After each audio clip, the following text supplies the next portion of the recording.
አስገኝና ተገኝ በሚለው ነገር ላይ ትንሽ ብትሄድበት ብዬ ነበር። ምን ሊሄድበት? ጥያቄ ካልጠየቀኝ እሳቸው የሚሉትን ነገር ሳይሆን አንተ የምትፈልገው ነገር ሪሌሽናቸው እዚህ ጋር አስገኝና ተገኝ በሚለው ነገር ላይ በአብና በወልድ መሀል አብ ወልድን አስገኘ ሲባል ምን ማለት ነው? እሳቸው የተናገሩት ነገር ወለደው በሚለው ነው የምንተረጉመው። አይደለም እኮ ዘፈንስታንስ ነበረ። ምንጭ ነው፣ መንስኤ ነው፣ ምክንያት፣ መሰረት፣ አስገኝ ምንጭ ነው ራሱ። ይሄ ኮዛል ፕሪሚነንት የሚባል አለ፣ ታይም ፕሪሚነንት የሚባል ነገር አለ፣ ኢሚነንስ። ስለዚህ አብ ወልድን ይቀድመዋል፣ በጊዜ አይቀድመውም፣ በኮዝ ግን ይቀድመዋል። ኮዛል ፕሪሚነንስ ነው የሚባል ነገር አለና ኮዛል ሪሌሽንሺፕ አላቸው፣ መንስኤ ግንኙነት አላቸው፣ የህይወት ምንጭ ነው ተብሏል ራሱ ማለት ነውና ፕሮቶስ የሚባል ነገር አለ። ፕሮቶስ ማለት አስገኝ ኦሪጂን ማለት ነው። አይቲያ የሚባል አለ፣ መንስኤ ኮዝ ነው። አርኬ መነሻ ነው አብ። ባሲስ መሰረት ነው። ፔጌ ምንጭ ነው አብ ለወልድ ማለት ነው። ሃይማኖተ አበው ምዕራፍ 88 ቁጥር 8 ላይ ስትመለከተው መለኮት አስገኝ ሳይኖረው እና ሳይለወጥ በአንዲት ክብር በቅድምና ነበረ ነው የሚለው። መለኮት አስገኝ የለውም፣ በቃ አለቀ። ነገር ግን ሃይማኖተ አበው ምዕራፍ 18 ቁጥር 17 ላይ ደግሞ ይኸው ከአብ ባህሪ የተገኘ ነው ይላል። አስበው፣ ከባህሪ እንዴት ይገኛል? ከባህሪ ባህሪ እንዴት ይገኛል? ከአምላክ አምላክ እንዴት ይገኛል? አምላክ እኮ ባህሪ ነው የሚያሳስበው። ሃይማኖተ አበው ምዕራፍ 23 ቁጥር 4 ላይ ማስቀድሜ እንደተናገርኩኝ ከእግዚአብሔር የተገኘ እግዚአብሔር ነው እንጂ ይላል። ተመልከት፣ ከእግዚአብሔር እግዚአብሔር ተገኘ ተብሎ ነው የተቀመጠው። ሃይማኖተ አበው ምዕራፍ 87 ቁጥር 9 ላይም እርሱ ከአብ አካል ከአብ ባህሪ የተገኘ ነው። አካሉ ብቻ አይደለም፣ ከአካሉ አካል ከባህሪው ባህሪም የተገኘው ራሱ ማለት ነው። ከዛ በኋላ ሃይማኖተ አበው ምዕራፍ 109 ቁጥር 15 ላይ ከቀን ከዘመን አስቀድሞ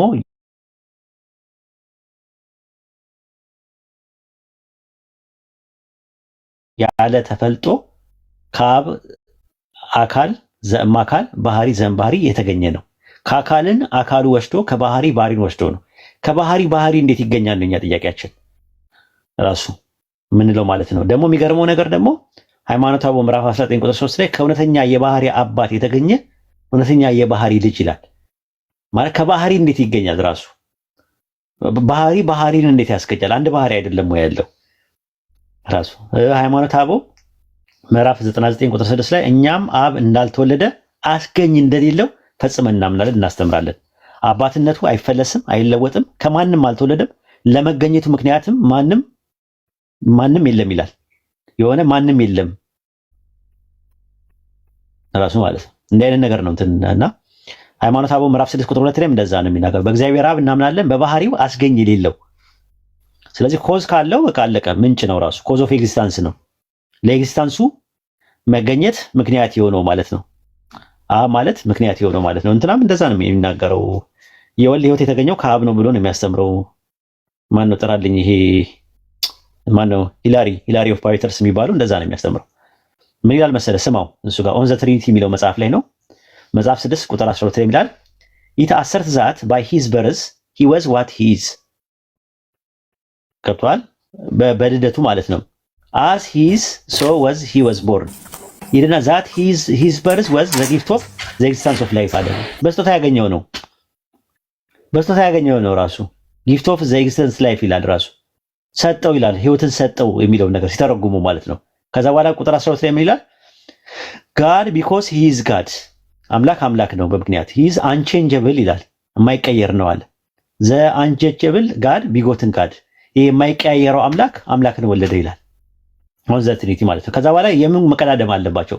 የጊዜ መቀዳደም አላቸው። የሁኔታ አይደለም፣ የጊዜ መቀዳደም በመካከላቸው አለ። ክሮኖሎጂካል ፕሬኤግዚስተንስ ሳይሆን ኮንዲሽናል ፕሬኤግዚስተንስ አለው ብሎ ነው የሚያስቀምጠው። እንዲህ ይላል ቁጥር 13 ላይ እዛው ላይ he is God ይላል። he is not identical with pre-existing God እሱ አምላክ ነው ኢየሱስ፣ ግን ከእንትና ጋር አይደንቲካል አይደለም ማለት በማንነት አንድ አይደለም ከአብ ጋር ማለት። God was born from God አምላክ ከአምላክ ተወለደ።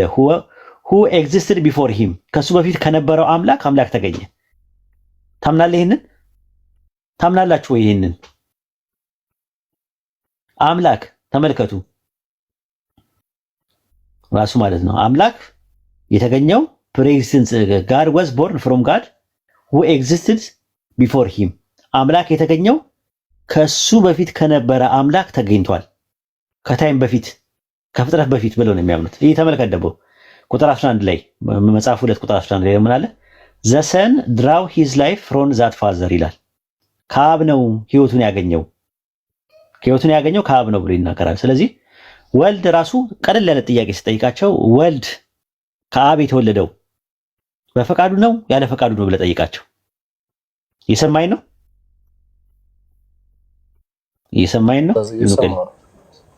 ወልድ ከአብ የተወለደው በፈቃዱ ነው ወይስ ያለ ፈቃዱ ነው ብለህ ጠይቃቸው። ያለ ፈቃዱ ነው ማለት ተገዶ ነው፣ አምላክ አይደለም ማለት ነው። በፈቃዱ ነው ካለው ደግሞ ማን ይቀርባል? ከመወለዱና ከፈቃዱ በሁኔታዎች በኮንዲሽናል ክሮኖሎጂካል አልተባለም፣ በጊዜ አይደለም። ምክንያቱም ከጊዜ በፊት ነው ብለዋል የተወለደው። ማን ይቀድማል? ከፈቃዱና ከሱ ማን ይቀድማል? ፈቃዱ ይቀድማል። ስለዚህ እሱ ሳይኖር የሱ ፈቃድ እንዴት ይኖራል? ያ ፈቃድ ከህልውና ይቀድማል። ያንተ ፈቃድ ካንተ ይቀድማል? መቅደም የለበትም። እንደዚህ በቃ እንትን ነው፣ ዲያላማ ውስጥ ይገባሉ። ራሱ ዳይኮቶማይዝድ አድርገህ የትም ማምለጫ መንገድ የላቸውም። መጨረሻ ላይ ግን ቸርች ፋዘርስ የሚናገሩት ወልድ የተወለደው በአብ ፈቃድ ነው ይላል። ስለዚህ በአብ ፈቃድ ከሆነ የተወለደው ከወልድና ከአብ ፈቃድ ማን ይቀድማል ብለህ ይጠይቃቸው። አሁንም ማለት ነውና ኮዝ ነው ራሱ አስገኝ ነው ለኤግዚስታንሱ ማለት ነው። ከራሱ ከሆነ ደግሞ ተካፈለ መከፈል አለ ማለት ነው። ለነገሩ ይሉ የለ በፍልጠት ይላሉ እኮ በፍልጠት ይላሉ ማለት ነው። አንደኛ ማን ነው? ማቴዎስ ወንጌል ምዕራፍ 16 ቁጥር 13 ላይ ታስታውሳለህ? ጴጥሮስ ምንድን ነው ያለው? ስጋና ደም አልገለጠልህም አለው። ምን ሲለው ነው ስጋና ደም ያልገለጠልህም ያለው? አንተ የእግዚአብሔር ልጅ ነህ ሲለው ነው። ምን ሲለው? ይሄው የእግዚአብሔር ልጅ ነህ ሲለው ነው። ማን የገለጠለት? ኢየሱስ ክርስቶስ የእግዚአብሔር ልጅ ነው የሚለው ነገር ስጋና ደም ሳይሆን የሚገልጠው የማን ነው አለ? የሰማዩ አባቴ ነው ይላል አይደል? እግዚአብሔር የገለጠው ሉቃስ 8:28 ላይ አጋንንት ኢየሱስ ክርስቶስን ሲያገኙት የማን ልጅ ነህ አሉት? የማን ልጅ ነህ አሉት? የእግዚአብሔር ልጅ ነው። ስለዚህ አብ ነው የገለጠላቸው።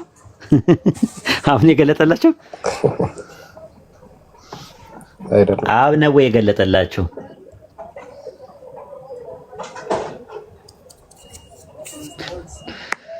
እና ይሄን ይመስላል እንግዲህ ያለው ነገር ማለት ነው። እሺ ስለ እንትን እናወራ አይደለ? ኦሪት ዘዳግም ምዕራፍ 29 ቁጥር 29 ላይ አንድ የሚናገረው ቁም ነገር አለ። ሁላችሁም ተከታተሉ። ስለ ሚስጥረ ስላሴ ነው ዛሬ የማወራችሁ። ኦሪት ዘዳግም ምዕራፍ 29 ቁጥር 29 ላይ ምን ይላል? ምስጢሩ ለአምላካችን ለእግዚአብሔር ነዋል። ሚስጥር ከሆነ አንድ ነገር ለማን ነው? ለአምላካችን ለእግዚአብሔር ነዋል። የተገለጠውን ግን የዚህን ሕግ እናደርግ ዘንድ ለእኛና ለልጆቻችን ነዋል። የተገለጠው ምን የሚል ነው ብለን ስንል ሁለት ነገር ተገልጧል። ኦሪት ዘዳግም ምዕራፍ 6 ቁጥር 4 ላይ እስራኤሎች ስማ አምላካችን እግዚአብሔር አንድ እግዚአብሔር ነው ይላል። አንተም አምላክ እግዚአብሔር በፍጹም ልብ በፍጹም ሐሳብ እንድትወድ እኔ ዛሬ የማዘን ይህን ቃል ለልጆችም አስተምረው በቤትም ስትቀመጠው ምናምን ለዘላለም አስተምር ይላል። የተገለጠው ይሄ ነው። ኦሪት ዘዳግም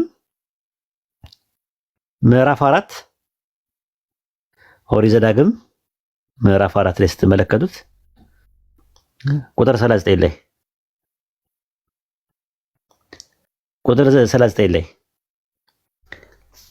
4:39 ላይ እንግዲህ እግዚአብሔር በላይ በሰማይ በታች በምድር አምላክ እንደሆነ ሌላ እንደሌለ ዛሬ እወቅ፣ በልብም ያዝ፣ ለአንተ ካንተ በኋላ ለልጆችም መልካም ይሆንልህ ዘንድ አለ። ከሱ በቀር የለም። እኔ ማዘን ስርዓቱን ትእዛዙን ጠብቅ ይላል። የለም ራሱ ቁጥር 35 ላይ እግዚአብሔር አምላክ እንደሆነ ታውቅ ዘንድ ይህ ለአንተ ተገለጠ፣ ከሱ ሌላ አምላክ የለም። ለአንተ ተገለጠ። የተገለጠውን ያዙ። ሚስጥር ከሆነ ግን ለማን ነው አለ? ለአምላካችሁ ለእግዚአብሔር ነው ብሎ ነው ያስቀመጠው። አሁን እንደዛ ከሆነ ቀጥታ የምናደርገው ምንድነው? አዲስ ኪዳን ላይ ስንመጣስ ስንል ኢየሱስ አዲስ ኪዳን ላይ ማቴዎስ 4:22 ላይ ምንድነው ያለው? እንዲገለጥ ባይሆን እንጂ የተሰወረ ነገር የለም አለ። ወደ ግልጥ እንዲመጣ እንጂ የተሸሸገ ነገር የለም አለ። ኢየሱስ ተደብቆ የነበረ ሚስጥር የነበረ ነገር አዲስ ነገር የተናገረው ነገር የለም ስለ ስላሴ ስለ ፈጣሪ። ምን ብሎ አስተማረ ታዲያ? ምን ብሎ ነው ያስተማረው ብለን ስንል ኦሪት ዘዳግም 6:4 ላይ ያለውን ጥቅስ ጠቅሶ ነው ያስተማረው ኢየሱስ ራሱ። ማርቆስ ምዕራፍ 12 ላይ ስትመለከቱት ቁጥር 29 ላይ እንደዛ ነው የሚለው ራሱ።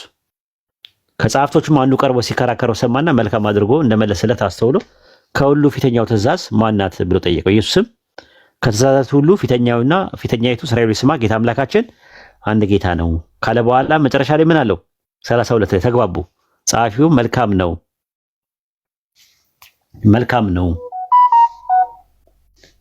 መምህር ሆይ አንድ ነው ብለህ ከእርሱ በቀር ሌላ የለም ብለህ በእውነት ተናገር ካለው ይላል።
አሎ ሰላም አለይኩም። ይቅርታ አፉ በሉኝ፣ ስልክ ገብቶብኝ ነው።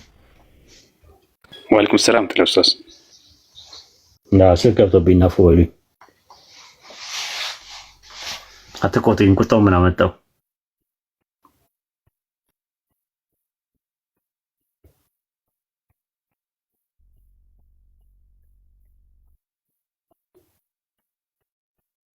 እኔ ግን ለምን ታች ሆናችሁ ትሰቃያላችሁ? ክርስቲያኖች ግቡ እስቲ እና ገባ ስቤ ያለው እስቲ ውሸት ሲነገር ምናምን ከምትል ግባ እስቲ ስቤ ያለው እና ገባ። ከዚህ በላይ ምን ታደርጉኝ? ትጋላችሁብኝ እኮ እንዴ! ስልክ ማውራት አልችልም እንዴ? ተቆጣችሁ እኮ የት ነው የገባው ምናምን። ዛራ ራሱ በጎሪጥ ነው ያየችኝ። አፈጠጠችብኝ ምናምን ብላ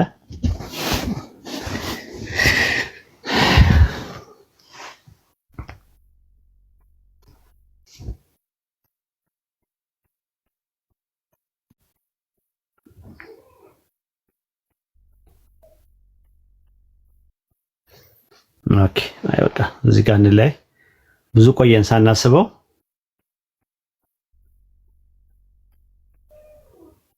ብዙ ቆየን።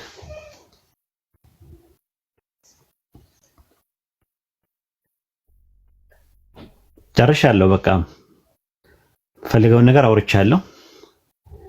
ኢንሻአላህ በርቱ።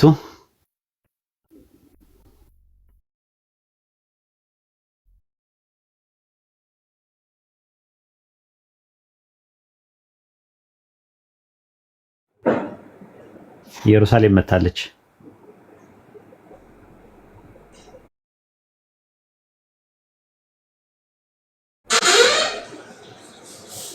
ጄሪ እንዴት ነሽ?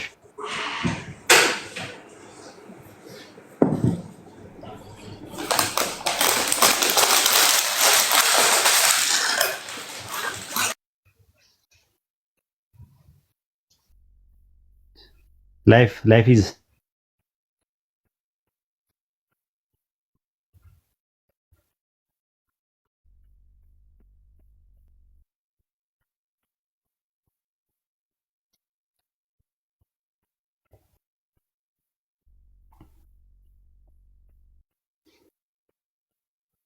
ኦኬ። ማን ያስገባት?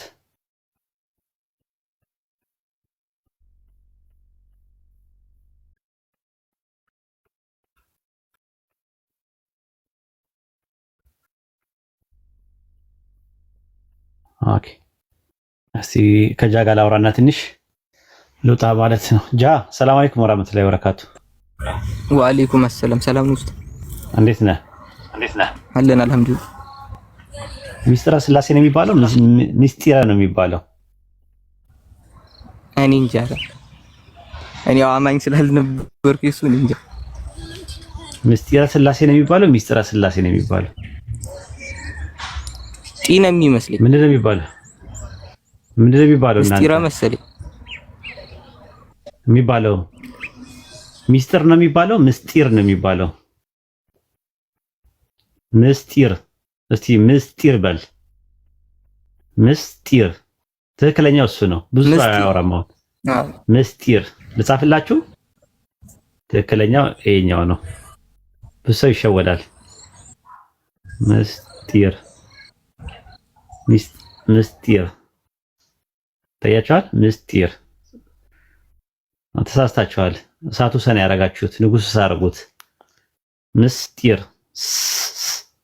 ሲን የምትወጣበት አታታ ሲንና ሲን እናንተ የምታወሩት አሁን እሳቱ ሰ ነው። ሳ ወይም ደግሞ ሷ ከሚለው ነው የምታመጡት። ሷ ሲሆን ሷድ ነው። ሷድ እንደምትሉት አይነት ይሄኛው ስ ነው፣ ነፋስ አለው። ምስጢር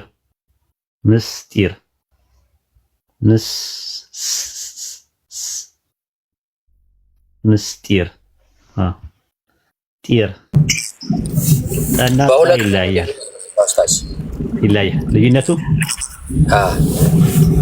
ልዩነት አላቸው ቃላቶች ማለት ነው። በሳቱ ሰና በንጉሱ ሰ ሲካሄድ ይለያያል ነገሮች ማለት ነው። ለምሳሌ ህሊና በየትኛው ነው የሚጻፈው? ህሊና የትኛው ነው? በሐመርሃ በምኗ? በዚህኛው ሀ ሳይሆን በሐመርሃ በሚመስለው ሀ ህሊና። ህሊና የሚባለው የሚጻፈው በየትኛው ነው? ህሊና ጉድ እኮ ነው የሚለው ትክክል ነው። ህሊና ማለት ምን ማለት ነው? ህሊና ማለት ምን ማለት ነው ትርጉሙ? ህሊና ማለት ማሰቢያ ማለት ነው ትርጉሙ። ግን ህሊና ካልክ ደግሞ ይሄ ህሊና በዚህ ከጻፍኩት ደግሞ ምስጋና ማለት ነው። ትክክል አይደላችሁም። በዚህ ህሊና ብዬ ከጻፍኩኝ ምስጋና ማለት ነው። ታቻ ህሊና ማለት ምስጋና ማለት ነው። ህሊና ብዬ ሶሪ ተሳስቻለሁ። ህሊና ላረኩት እኔ። ህሊና ከሆነ ደግሞ ማሰቢያ ነው። ሌላ እንትን ልበላችሁ። አመት ስትጽፉ በአይና ካረጋችሁት ምን ማለት ነው ትርጉሙ? ሐሰን በአይና ካረጋችሁት አመት ካላችሁ ምን ማለት ነው ትርጉሙ? አመት ይታያችኋል። አመት እንደዚህ አድርጌ ብጽፍ ትርጉሙ ምን ማለት ነው?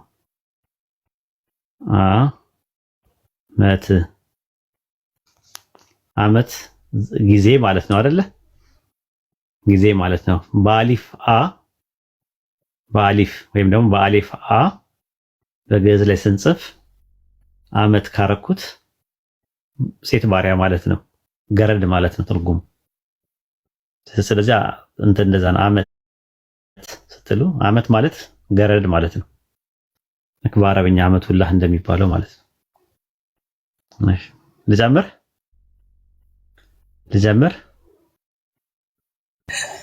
ጨምር ለኡስታዝ። ሪካርድ የምታደርጉ ልጆች ሸር አድርጉ። ፈጸመ ብዬ ማለት ነው።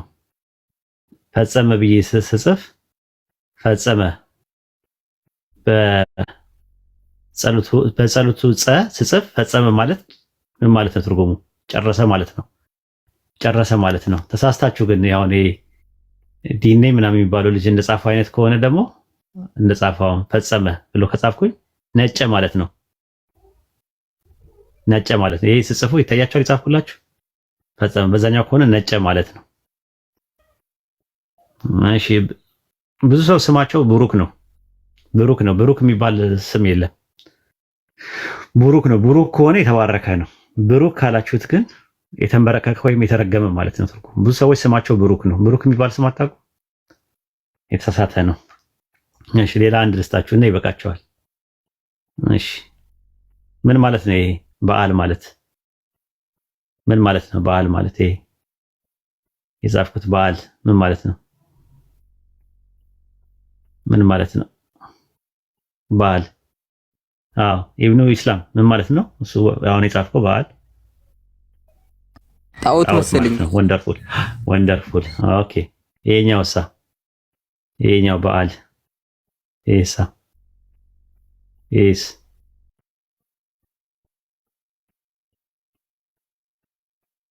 ሊዴይ ሲሆን ነው ክብረ በዓል ሲሆን ክብረ በዓል የመጀመሪያው ጣዖት ክብረ በዓል ማለት ነው የሚከበርበት። ብዙ አለ እንደዚህ አይነት እንትኖች ማለት ነው። አማርኛ ላይ ብዙ ናቸው ያሉት። መካንና መካን ምንድነው ልዩነታቸው? ሲጠብቅና ሲላላ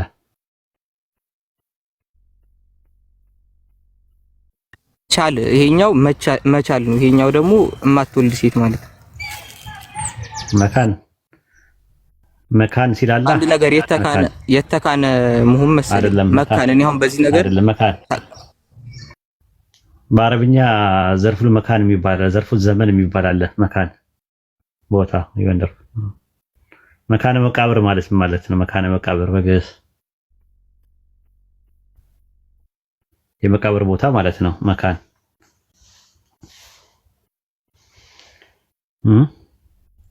ዘመንና መካን በአረብኛም በአማርኛም አንድ ነው ትርጉሙ።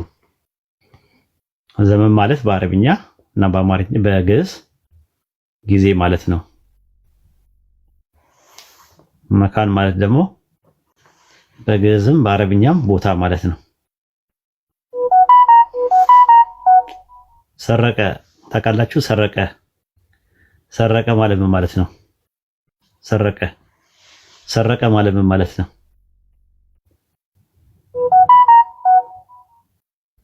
እቃ ወሰደ መሰለኝ። እቃ ወሰደ ነው። በእሳቱ ስታረገው ማለት ነው። አየው አሰደ እዚህ ጋር ወሰድ። በእሳቱ ስታረገው ሰረቀ ማለት እቃ ወሰደ ነው። በንጉሱ ሰረቀ ሲባልስ ሰረቀ በእሳቱ ሲደረግ በእሳቱ ማነው? በንጉሱ ሲደረግ በንጉሱ አብሪ ወንደርፉል ወጣ ማለት ነው። ወጣ ማለት ነው።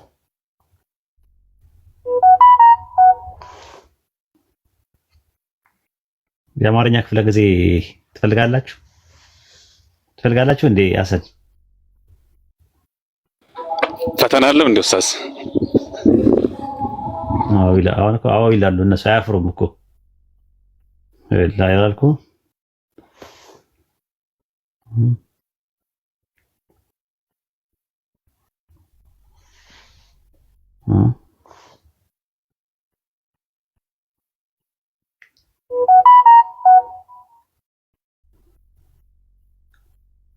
አሐዱ ኪለቱ ሰለስቱ አርባዕቱ አምስቱ ስድስቱ ሰብዓቱ ስምንቱ ተሰዓቱ ምናምን እያላችሁ አስርቱ ምናምን እያላችሁ ትቀጥላላችሁ ማለት ነው ስትማሩ ማለት ነው።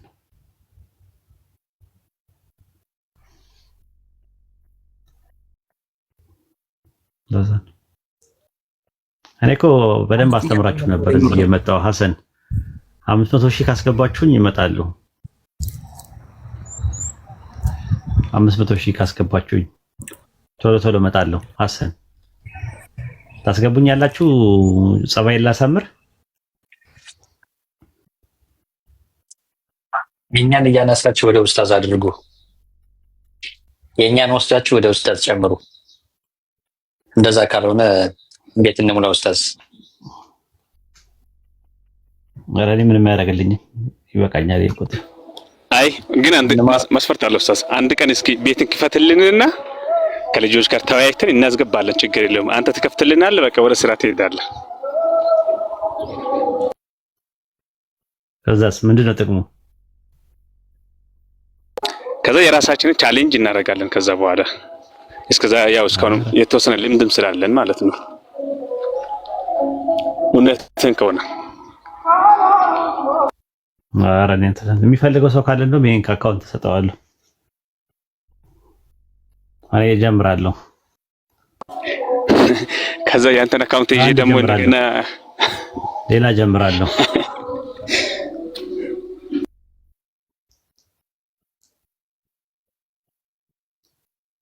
አይኮ ባለ 500 ነበረኝ አታስታውሱም እንዴ? ባለ 500 ሺህ ነበር። በነገራችን ላይ ኡስታዝ ዋሂድ ብለን ሰርች ስናደርግ ኡስታዝ ሌላ 140 ሺህ በአንተ ስም እየተከፈተ ይሆን አላውቅም አለ። ብዙ አካውንቶች ቢኖሩም አሁን ከሚጠቀምበት በላይ የሆነ ሰው አለ። 140 ሺህ የኔ ነው የኔ ነው። ይሄ እኮ ነው 140 ሺህ። ሌላም አለ ኡስታዝ፣ ሌላም አለ። ኧረ እኔ አላውቅም።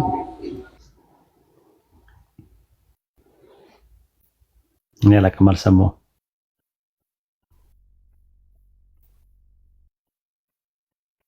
ኡስታዝ ሰላም አለይኩም፣ እንዴት ናችሁ? ወአለይኩም ሰላም ወራህመቱላሂ ወበረካቱሁ።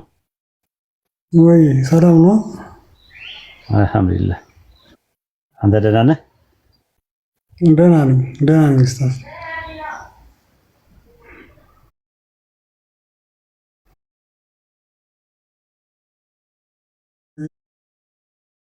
የለም ሰሞኑን ጠርቀምቀም እያደረኩኝ ነው። እስኪ አንድ ቀን እመጣብሃለሁ። እመጣልሃለሁ ነው ወይስ እመጣብሃለሁ? እመጣብሃለሁ። አክቹዋሊ እሺ እመጣልሃለሁ። እንደዛ ነው የሚሻለው። እመጣብሃለሁ ካልከኝማ ሀርድ ነው። እደርስልሃለሁና እደርስብሃለሁ እኮ ይለያያል። ኦኬ እሺ። ጠርቀምቀም እያደረኩኝ ነው። መጽሐፍ ላይ ትንሽ እየሄድኩበት ነው። ያሽ ጥሩ ነው።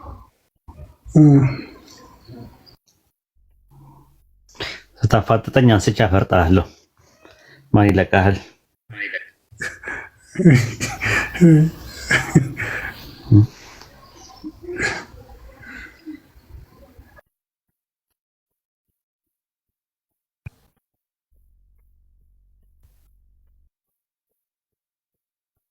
ጃ አፉ በላይ ልታወራ ነበር አይደል? አንድ ጥያቄ ነበረኝ። ጥያቄ በዚህ ሰዓት? እሺ ልሞክር። እሺ አይ ቀላ እንትን ነው ግራ ስላጋባኝ ነው። አሁን እንትኖች ክርስቲያኖች ምናምን አምላክ ለይቶ የተቀደሰ ሕዝብ አድርጓቸው እንደኖረ ነው የሚያስቡት እስራኤላውያንንና እንትን ላይ ቁርአንም ላይ ደግሞ አላቅናቸው ይላልና ከምን አንፃር ነው እዛ ጋር አላቋቸው እያለ ያለ? የእስራኤል ልጆች በዓለማት ላይ ያበለጥናቸው ምናምን የሚለው ነው አላቅናቸው። ተሳስቼ ይሆናል አውቃለሁ። ደረጃ ነው በጸጋ ነው ፈደልና ነው አይደል የሚለው? ፈደልና ማለት ፈድል ነው። በጸጋ ነው ራሱ እንትን ያልናቸው የሚለው ማለት ነው። እነሱም ብቻ ሳይሆን የአደም ልጆችን በአጠቃላይም እንትን ብሏል፣ አልቋል። የአደም ልጆችን ማክበርን ያመለክታል። አጠቃላይ የአደም ልጆችን እንደዛ አድርገዋል። ጸጋ ነው። እሱ ሳይሆን እስማኤልንም ምናምን ነገር እንደዛ ይናገራል። ለምሳሌ ሱረቱል ኢስራ ምዕራፍ 17 ቁጥር 7 ላይ ታገኘዋለህ። ራሱ የአደም ልጆችን በእርግጥ አከበርናቸው ይላል። በየብስና በባህር ውስጥ አሰፈርናቸው፣ ከመልካም ሳዮችን ሰጠናቸው ይላል። ከፈጠርናቸው ፍጥሮች በብዙ ማብለጥን አበለጥናቸው ይላል ራሱ ማለት ነው። ፈደልና ማለት ፈድልን ነው የሚያመለክተው። በፈድል ማለት ነው። በጸጋ አበለጥናቸው የሚለው ለዛ ነው ራሱ ማለት ነው እንጂ እንትን ያለ ነገር የለም። እነ እስማኤልንም በዓለማት ላይ እንዳበለጣቸው ይናገራል አላህ በቁርአን ውስጥ። አንጻራዊ ንግግር ነው፣ ሪላቲቭ ነው። ዓለማት የሚለው ነገር ከዛ አንጻር ማየት ትችላለህ።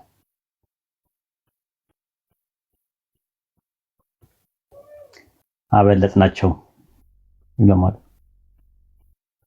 በምንድነው? ከመልካም ምሳሌዎቹ ለገስናቸው፣ በዓለማት ላይ አበለጥናቸው ይላል ጃሺያ ምዕራፍ 46 ቁጥር 16 ላይ ለልስት ትፈልገዋለህ። እነ እስማኤልን ሁላ እንዳበለጣቸው እነ ዩኑስን እነ ሎጥን እስራኤላውያን አልነበሩም እነሱ። እሺ ያዙሽ። እሺ ሱረቱል አንዓም ምዕራፍ 16 ቁጥር 86 አካባቢ ፈልገው 86 ወይ 87 ከሁለት አንዱ ፈልገው እስማኤልን፣ ኤልያስን፣ ዩኑስን፣ ሎጥን መራን፣ ሁሉንም በዓለማት ላይ አበለጥናቸው ይላል። እስማኤል እስራኤላዊ ነው አይደለም? ኤልያስ ቴብሳዊ ነው አይደል? እኔ እንጃ። ቴብሳዊ ነው እኮ ራሱ። አዎ ዩኑስ ደግሞ የአሶር ነው አይደል? ወደ አሶር የተላከ ነው አይደል? ነብይ ለአሶራውያን የተላከ ነው። ሉጥ አለይሂ ሰላምም ደግሞ እስራኤላዊ አይደለም። ስለዚህ አየህ በዓለም ላይ አበለጣቸው ቢለው ሪላቲቭ ይመጣል፣ በአንጻራዊ ደረጃ ይመጣል። ግን ዓለማት ሲል ምንድን ነው? ዓለማት ሲል ህዝቦችን መሰለኝ የሚያመለክተው። ግን በዓለማት ሲል ምንድን ነው? በዓለማት ላይ አይ ማለት በዓለማት ሲል ማለት በዩኒቨርሱ አጠቃላይ ማለት ነው። አይ እዚህ ምድር ላይ ሆኖ ዓለም የሚለው እኔ እንጃ እንደ ቁርአን አሁን ግን እንደ መጽሐፍ ቅዱስ ግን አሁን ዓለም በአንድ ቋንቋ ትናገር ነበር ይላል ምናምንና ዓለም ህዝቡን እኩሉ ይገባል አንዳንድ ጊዜ የዓለምን ህዝብ ነው። አይ ዓለማት ሲል ምን ማለት ነው? የዓለምን ህዝቦች መሰለኝ ዓለማት ሲል ምን ማለት ነው? ወይሌ ምን አልከኝ? ዓለማት ሲል ዓለም ላይ ያሉትን ሰዎች መሰለኝ። ዓለማት የሚለው በቁርአን ውስጥ ሁለት ትርጉም አለው፣ እንዳትሸወድ። በቁርአን ውስጥ ማለት ነው ሁለት ትርጉም አለው። የሚነግረኝ ሰው አለ? ዓለማት የሚለውን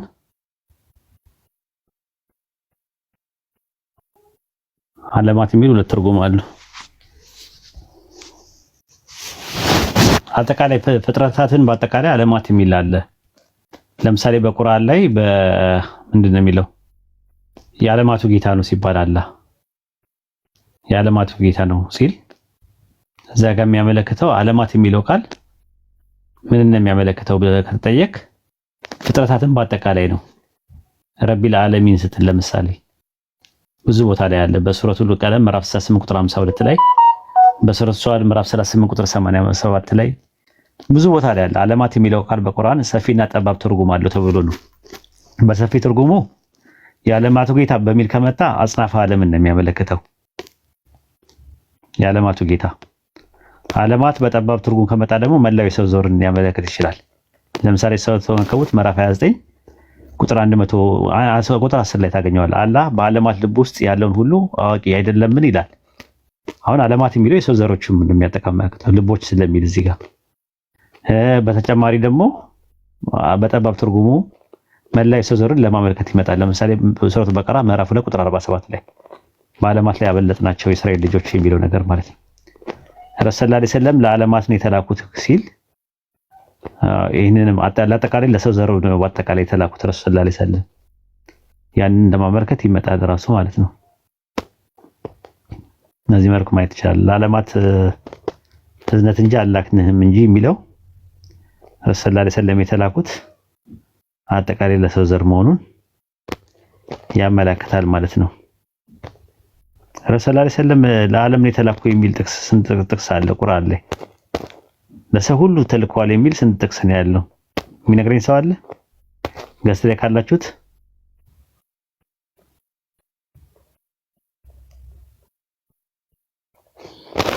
ረሱል ሰለላሁ ዐለይሂ ወሰለም ለዓለም እንደተላኩ የሚያሳዩ ለዓለማት ማለት ለሰው ልጆች ሁሉ በአጠቃላይ እንደተላኩ የሚያሳዩ 6 ጥቅሶች አሉ። ከእነሱ ውስጥ 4ቱ በጣም ኢምፖርታንት ናቸው። ምን ምን ናቸው እስቲ የሚነግረኝ ሰው?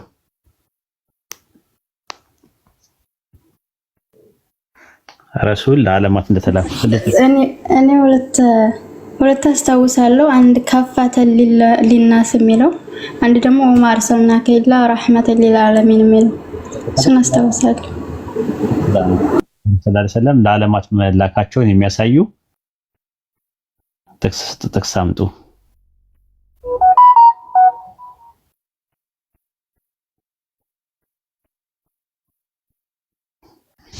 ቁርአን ለዓለማት መምጣቱን አይደለም የጠየኳችሁ ረሱል ሰለላሁ ዐለይሂ ወሰለም ለመላው የሰው ዘር መላካቸው አስጠንቃቂ መሆናቸውን የሚያሳይ ማስረጃ አምጡ። ወይኔ ሞክሩ፣ እስቲ ሞክሩ፣ ሌሎቻችሁ ሞክሩ።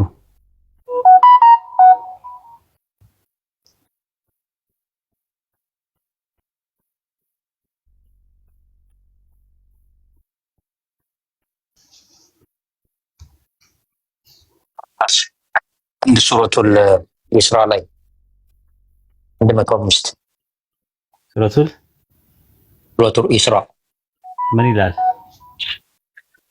ቁርአንንም በእውነት አወረድ ነው፣ በእውነትም አወረድ ነው፣ በእውነትም ወረደ። አንተንም አብሳሪና አስጠንቃቂ አድርገን እንጂ አላክንህም እኮ ይላል። ረሱል ተልከዋል አይደለም? ለሰው ዘር ሁሉ እንደተላኩ የሚያሳይ ጥቅስ። ለሰው ዘር ሁሉ ረሱል ሰለላሁ ዐለይሂ ወሰለም ተልከዋል አልተላኩም የሚማር ከሆነ እሱማ በቁና ነው ያለው። ግን ለሰዎች ሁሉ እንደተላኩ የሚያሳይ የቁርአን ጥቅስ፣ ለሰዎች ሁሉ ከነ ጥቅሱ ጥቅስ ብቻ ነው የምጠቅሱት። የቱ ጋር እንዳለ አጠቅጠቅ ለዓለማት እዝነት እንጂ አላክንምና የሚል አመጣችሁ። ግን የቱ ጋር ነው ያለው ጥቅሱ?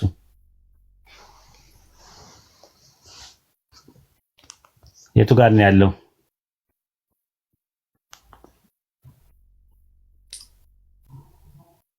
ሀያ አንድ 107 እሺ ቀጥሉ። 107 ለዓለማት እዝነት እንጂ አላክንም። አንድ ተገኘ። ለዓለማት የረሱል ሰለላሁ ዐለይሂ ወሰለም ለሰው ዘር ሁሉ ተልኳል የሚል አዎ፣ ሱረቱል አዕራፍ ምዕራፍ 7 ቁጥር 158 ለሰው ሁሉ መልእክተኛ ሆኜ ተልኬያለሁ በላቸው።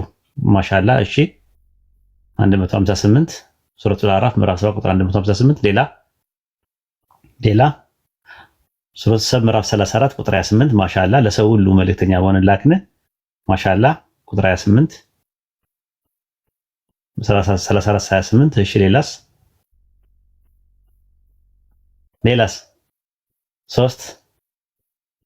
ሶስት ይቀራል።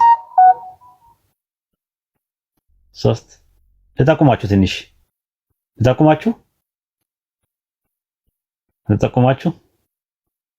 ልጠቁማችሁ ቦታውን እናንተ ተመልከቱ። 479 ሱረቱ ኒሳ ምዕራፍ 4 ቁጥር 79 ማሻአላ ለሰው ሁሉ መልእክተኛ አድርገን ላክን። ማሻአላ 749 እሺ ሌላስ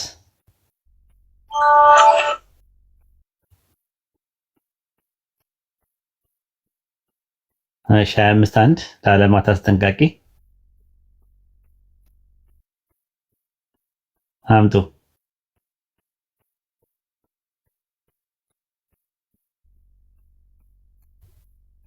አንድ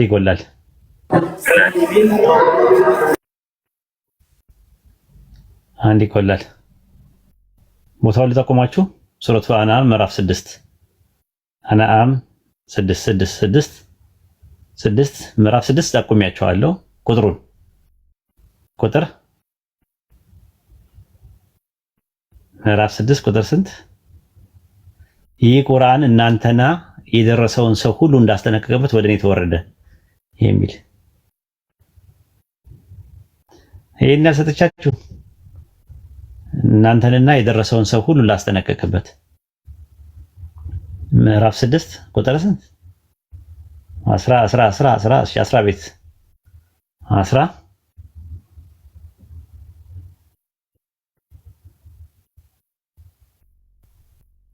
ወይኔ መልክ ሰጥቻችሁ 12 አይደለም ደርሰሽበታል። 19 ማሻአላ ጎበስ። ምዕራፍ 6 ቁጥር 19 እነዚህ ናቸው።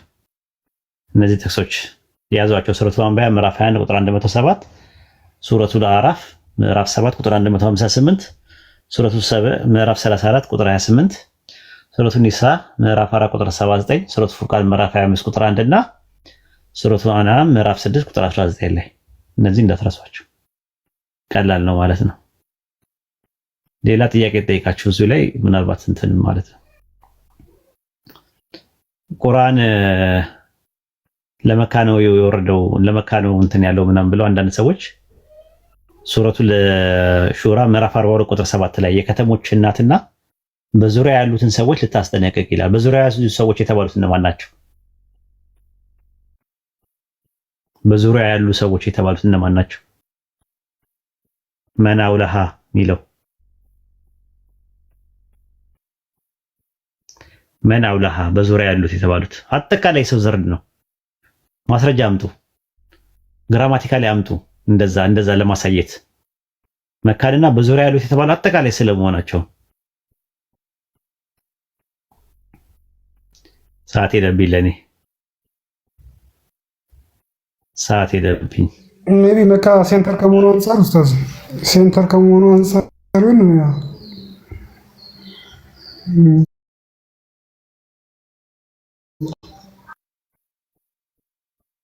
ሞክሩ። ለአንድ ጥቅስ ልስጣችሁና ማስረጃ ልስጣችሁ። ሱረቱ ሙእሚኑን ሱረቱ ጋፊር ምዕራፍ 40 ቁጥር 7 ላይ ያለውን ያዙት።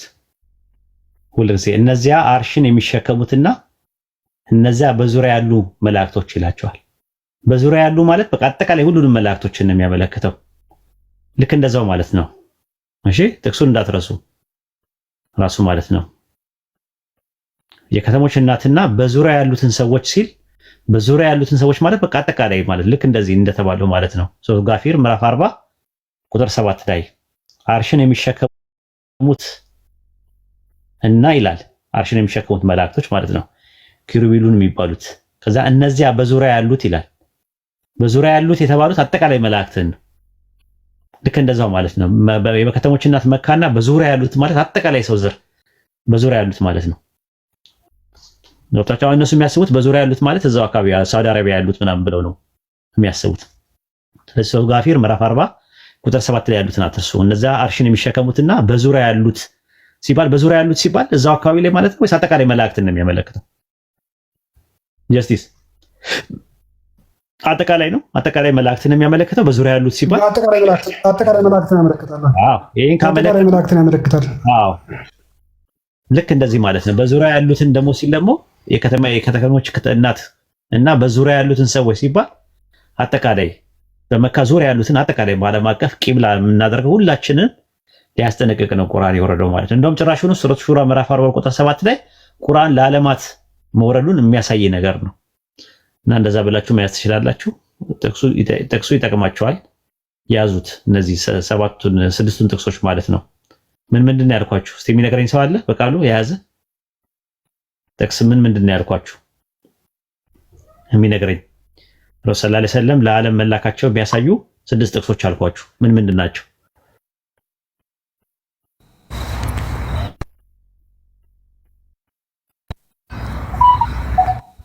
ልንገርህ ነገረኛ ሱራ 21 107 ሱራ 7 158 ሱራ 34 ቁጥር 28 ሱራ 4 79 ሱራ 6 19 ሱራ 25 1 ማሻአላ እያየነው ያወራው እንዳትዋሽ አላህ ይሰማል። አዎ በለኝ። አዎ እያየሁ ነው። ከጻፍኩት ነው ስትናገር ከጻፍኩት ነው።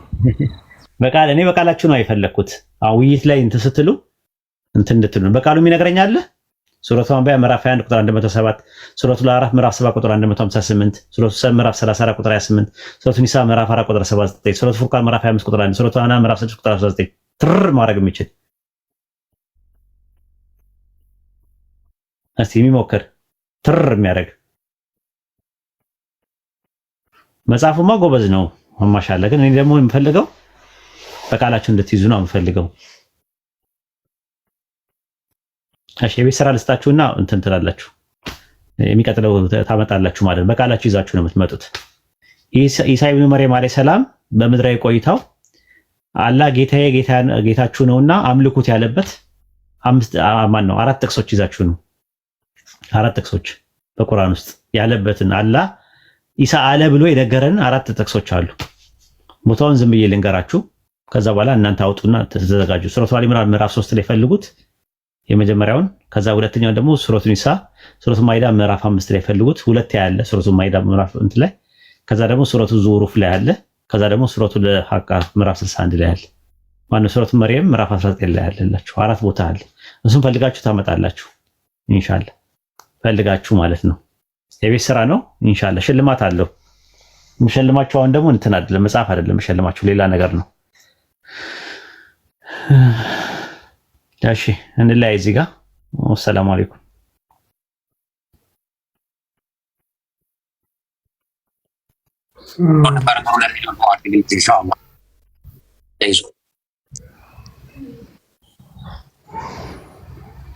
ሽልማቱን ግን እኔ እበለዋለሁ።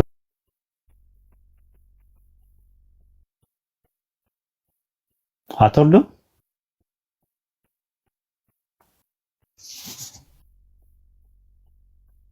ጀዛከላሁ ኸይር ኡስታዝ ባረከላሁ ፊክ።